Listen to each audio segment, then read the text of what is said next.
Okay, so now we're going to put everything together and look at how our graphs affected, or how do we change the parent function by all the different transformations that we can do. So again, remember our base y equals a sine of bx minus c plus d, and y equals a cosine of bx minus c plus d. So we've talked about every letter here except c.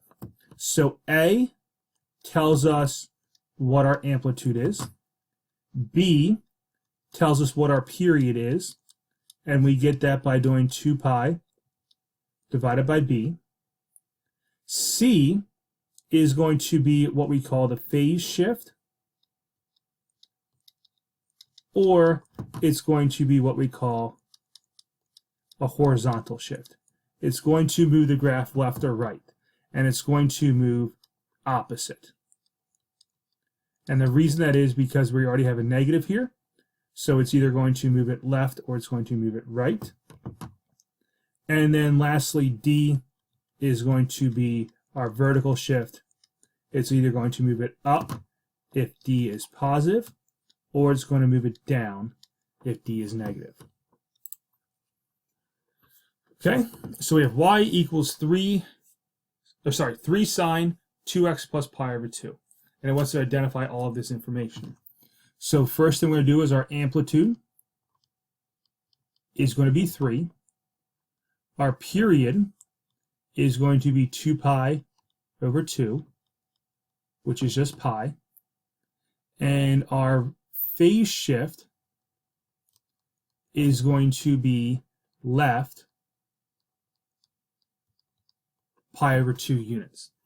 And how I know that is because it's positive, so it moves opposite. So it's going to move to the left since it's a positive. If it was a negative, it's going to move to the right. So now we can move on to our graphing it, knowing what we know about sine. So sine usually starts at 0, 0. So as we said, our phase shift is going to move it to the left pi over 2. So I'm going to put a dot right here. Pi over 2, 0, or negative pi over 2, sorry, 0 is where we start. And we're going to go through one full cycle in pi. So from here to here, we have to get back to 0 going through one revolution. So we have to go up, down, back to 0, down, and up. So we are going to split this into fourths. So halfway between these two, it has to be at 0. So I can put another dot at 0. And now we're going to use halfway between, so right about here. And now our amplitude is 2, so we're going to go up to 2. And we're going to go down to negative 2. So we get one full cycle in that fate, so negative pi over 2 to positive pi over 2, which is our period of pi. Now we can continue that. So halfway between, we're going to be up at 2 again, back at 0, halfway between at negative 2, 0. So every pi that we go, we need to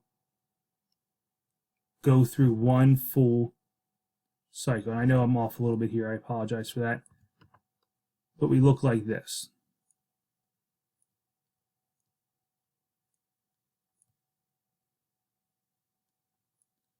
There.